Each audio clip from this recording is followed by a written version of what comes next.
বিশেষভাবে বাঁকুড়ার জনমতকে প্রভাবিত করার একটা প্রচেষ্টা অনেকদিন ধরে চলছে। এবং জীবন চক্রবর্তী ভারতীয় জনতা পার্টির বাঁকুড়া যখন বিজেপি তৈরি হয় তার একদম জন্মলগ্ন থেকে তিনি তার সদস্য, মানে একদম অর্গানাইজেশনসের তিনি ব্যক্তিত্ব, এবং হচ্ছে দীর্ঘদিন জেলার তিনি সাধারণ সম্পাদক ছিলেন। সেই জীবন চক্রবর্তী দেখতেই পাচ্ছেন। এবং তার আরেকটি বৈশিষ্ট্য মানে হচ্ছে ধনঞ্জয় চট্টোপাধ্যায়ের যে ফাঁসির আদেশ হয়েছিল, এবং সেই নিয়ে ভারতীয় জনতা পার্টি একমাত্র রাজনৈতিক দল ছিল যে আন্দোলন গড়ে তুলেছিল, এবং তার পূর্বভাগে ছিলেন জীবন চক্রবর্তী। তিনি নির্বাচনে দাঁড়িয়ে গেছেন ইট চিহ্নে তিনি দাঁড়িয়েছেন, এবং পুরনো অনেক বিজেপি তার সাথে রয়েছেন। এবং বিশেষভাবে এইটাকে কিন্তু একটা বলা যেতেই পারে যে বাঁকুড়া কেন্দ্রে এটার একটা প্রভাব ফেলছে জনমতের উপর। আমি কথা বলবো এই বিষয়ে একটু। জীবন চক্রবর্তী ইট চিহ্ন নিয়ে নির্দল প্রার্থী হয়ে দাঁড়িয়েছেন। জীবনবাবু, আপনাকে স্বাগত জানাচ্ছি আর প্লাস নিউজের জনমতে। আপনি এবং যিনি বিজেপি প্রার্থী কেন্দ্রীয় শিক্ষা প্রতিমন্ত্রী যিনি রয়েছেন ডাক্তার সুভাষ সরকার, আপনারা দীর্ঘদিনের বিজেপির একসঙ্গে বিজেপি করেছেন, রাজনীতি করেছেন, হঠাৎ আপনি বাড়াভাতে ছাই ফেলছেন এরকমই একটা অভিযোগ আসছে। কি বিষয়টা একটু বলবেন? আপনি প্রচারও করেছেন, সেই ছবি বিভিন্ন জায়গায় ঘুরছে, কেন এরকম আপনার সিদ্ধান্ত? প্রথমেই আপনাদের সংস্থাকে অভিনন্দন জানাই।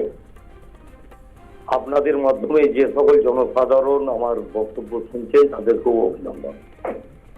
দীর্ঘদিন কথাটা আপনি বলেছেন, সুভাষবাবুর রাজনৈতিক জন্ম 2013 সালে।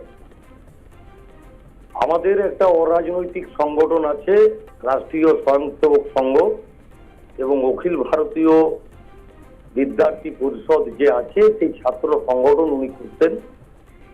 ছাত্র সংগঠন করতেন মানে তার পারিবারিক অবস্থা অত্যন্ত খারাপ ছিল, এবং এই জাতীয়তাবাদী সংগঠনটি তার পড়াশোনার খরচের দায়িত্ব নিয়েছিলেন, এবং তিনি সেখান থেকে শিক্ষা লাভ করে ডাক্তার হয়েছিলেন। আমি বিজেপি মানসিকতার নির্দল প্রার্থী, যারা তিল তিল করে বাঁকুড়া জেলায় সংগঠনকে গঠন করেছেন তাদের তিনি অবহেলা করেছেন, কটূক্তি করেছেন, বিভিন্ন ধরনের অসম্মান করেছেন।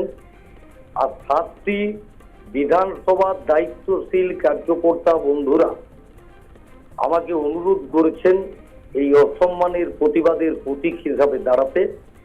আমরা কেউ বিজেপি বিরোধী নই, আমরা কেউ মোদিজি বিরোধী নই।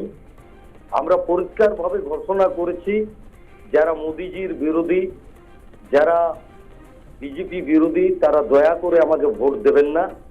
কিন্তু যারা মনে করেন সুভাষ সরকার বিজেপির মুখোশ প্রার্থী, যিনি সনাতনী ধর্ম এবং হিন্দু ধর্মের পরম্পরাকে নষ্ট করেছে, আপনারা কিছুদিন আগে দেখেছিলেন একটা ভাইরাল, ভারতীয় জনতা পার্টির একজন কর্মী প্রতিবাদ জানাচ্ছে তার বিভিন্ন ধরনের কাজকর্মের জন্য, তিনি তাকে পায়ে লাথি মারছেন। আমরা বাড়ির হিন্দুরা সনাতনীরা কোনোদিন একটা পিঁপড়া মারি না, কিন্তু তিনি লাথি মারছেন। আর এই যে উদ্যত্ত, আপনারা প্রত্যেকেই কোথাও জীবনবাবু আপনি কি মনে করেন না যে আপনি একজন দীর্ঘদিনের আরএসএস বিজেপির সাথে সম্পৃক্ত, তিনি অফিসিয়াল ক্যান্ডিডেট, কোথাও আপনি দাঁড়িয়ে গিয়ে কোথাও একটা জায়গায় একটা ভুল বার্তা এতে কি পৌঁছেছে না? বিশেষ করে ওখানে তো আমি নিজে জানি যে বাঁকুড়া দীর্ঘদিনে একটা হিন্দু মহাসভার ওখানে প্রার্থী জিতেছিলেন কোনো এক সময়, দীর্ঘদিন ধরে ওখানে একটা হিন্দুত্ববাদী সংগঠনের একটা জায়গা রয়েছে, সেখানে আপনার দাঁড়িয়ে যাওয়া কোথাও তো একটা ভারতীয় জনতা পার্টির উপরই তো এটা একটা প্রভাব পড়ছে। না না, প্রথম তো আমাকে অখিল ভারত হিন্দু মহাসভার রাজ্য সভাপতি সমর্থন করেছে। তিনি তো হিন্দু বিদ্বেষী। রামনবমীর মিছিলে যে সকল বিজেপির কার্যকর্তারা, জাতীয়তাবাদী কার্যকর্তারা মিছিল করছে, তিনি তাদেরকে মামলা খাচ্ছে। তিনি সম্পূর্ণভাবে হিন্দু বিরোধী, তিনি সনাতনী ধর্ম বিরোধী, আদিবাসী বিরোধী। আমার একটা বিধানসভা আছে রানীবাগ, সেখানে 72% আদিবাসী সম্প্রদায়ভুক্ত মানুষ। তিনি সাংগঠনিকভাবে দায়িত্ব দিয়েছে যে 5 জন মন্ডল সভাপতি, তার মধ্যে 4 জন জেনারেল কাস্টে। তিনি আদিবাসী সমাজের আমাদের প্রথম শহীদ হচ্ছে ছাতু মান্ডি, তার মনিয়ারি বনচিংড়া গ্রামে বাড়ি। তিনি অজিত মুর্মুকে প্রথম শহীদ দেখান, আমরা অজিত মুর্মুকে শ্রদ্ধা করে জানি।